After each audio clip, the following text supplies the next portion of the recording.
Op. Oh, lampu. Lampu matiin. Lampu. Lampu.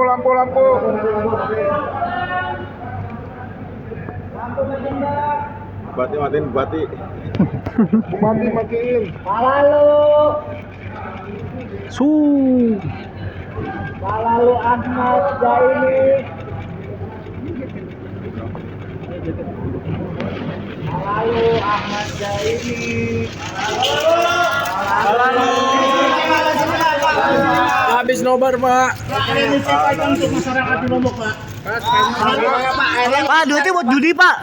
Anda buat judi PW NTB gimana? Buat apa, Pak? Anda sebagai ketua 2 kali PW PAN yang dari OTT, tanggapannya, Pak?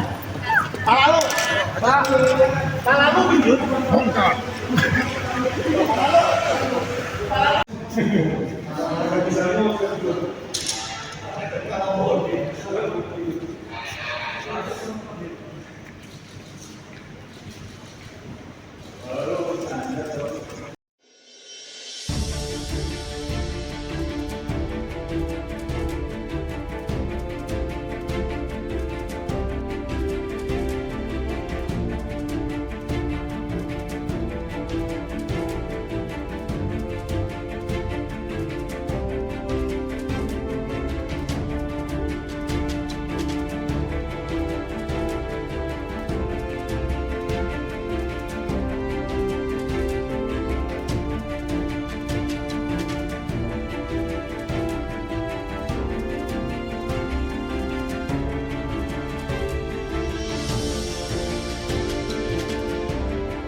Laporan penerimaan gratifikasi yang disampaikan oleh Pak Menhub.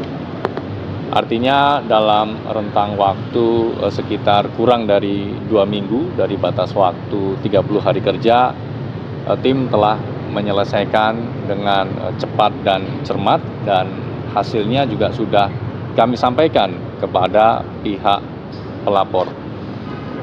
Namun kami tidak bisa menyampaikan hasilnya apa begitu ya, apakah hasilnya dapat ditindaklanjuti atau tidak dapat ditindaklanjuti. Tapi yang pasti kami sudah menyampaikan hasil dan verifikasi yang kami lakukan, yang tentunya juga tim di Direktorat Gratifikasi berkoordinasi dengan pihak di internal KPK ya, untuk kemudian menerbitkan surat balasan yang merupakan hasil dan verifikasi atas laporan gratifikasi Pak Menhub.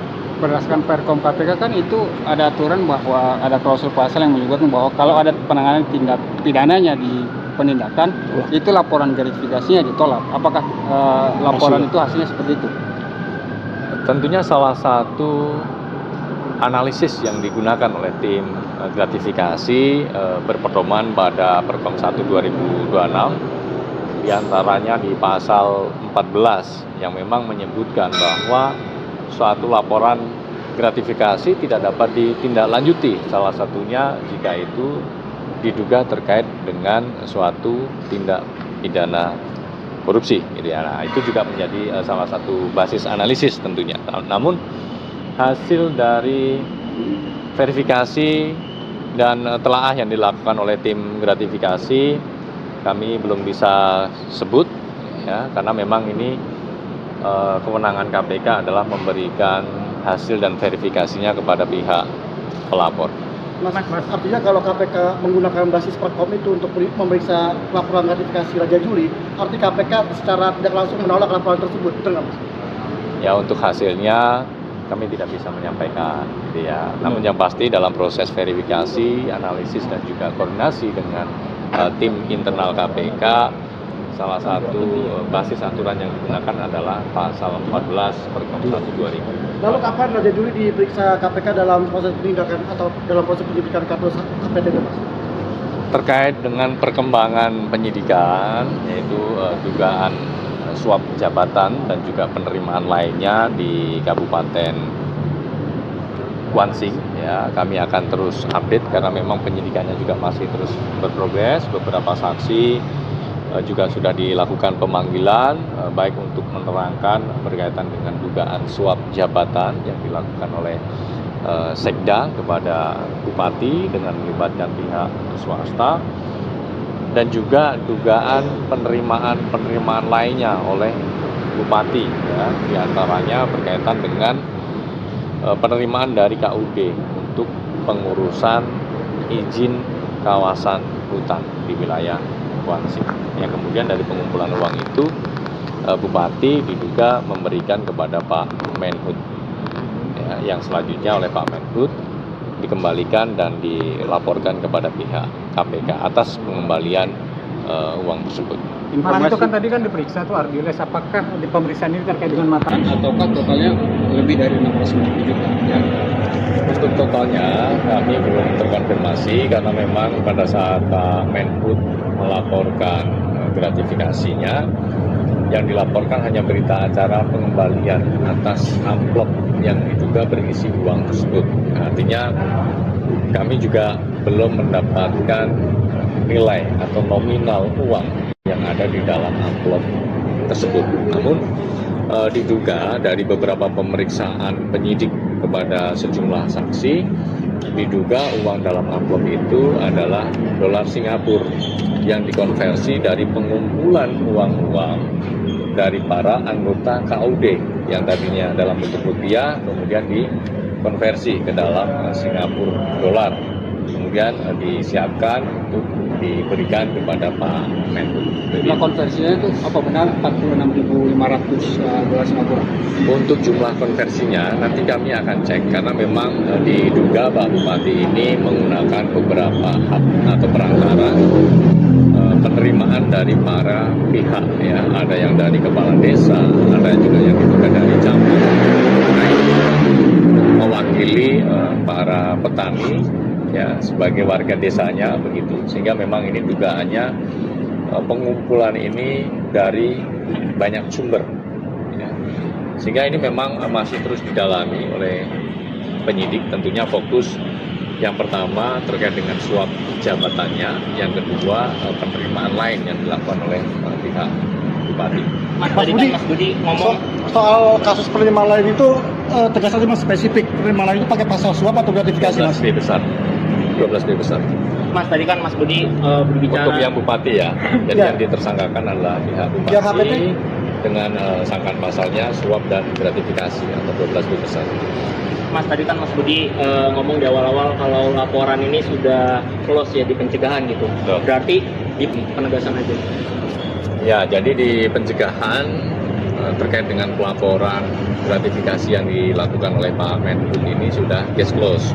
Sedangkan di penindakan ini masih akan terus didalami keterkaitannya, karena dalam konstruksi perkaranya Pak Bupati setelah mengumpulkan uang dari para pihak tersebut, kemudian uang ini diberikan kepada Pak Menteri.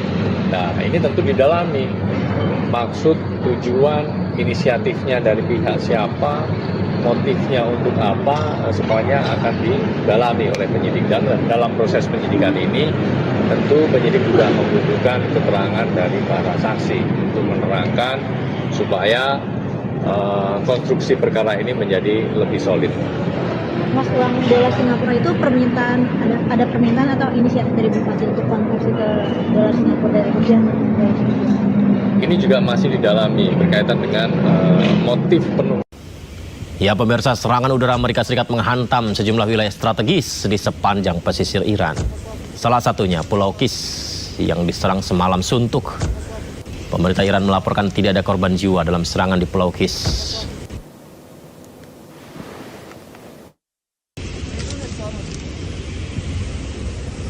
Ya, serangan di Pulau Kis tadi dibalas Iran dengan menyiagakan seluruh koleksi rudalnya. Dikutip dari Tasnim News Agency, media resmi Iran merilis video memperlihatkan kekuatan sistem persenjataan strategis milik Korps Garda Revolusi Iran IRGC. Dalam video ditampilkan kesiapan operasional serta momen peluncuran deretan rudal balistik jarak menengah dan taktis yang menjadi andalan pertahanan udara Iran. Pemirsa, Iran mengaku siap merespon setiap bentuk ancaman serangan yang dilakukan Amerika. إلا بالله العلي العظيم. Di tengah memanasnya konflik Amerika dan Iran, Arab Saudi menyerang kelompok Houthi Yaman yang menjadi proksi Iran. Saudi menyerang kompleks Bandara Internasional Sanaa. Kelompok Houthi menuding Arab Saudi sebagai dalang di balik serangan udara itu. Houthi pun mengutuk keras serangan terhadap fasilitas sipil ini.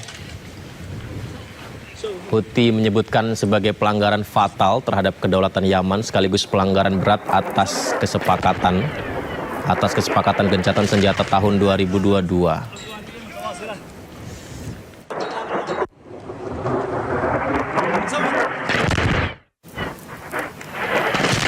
Sementara itu, pesawat milik maskapai Iran, Mahan Air, terpaksa mengalihkan pendaratan darurat ke Bandara Hudaidah setelah bandara di Sanaa digempur militer Saudi saat pesawat itu tengah mendekat.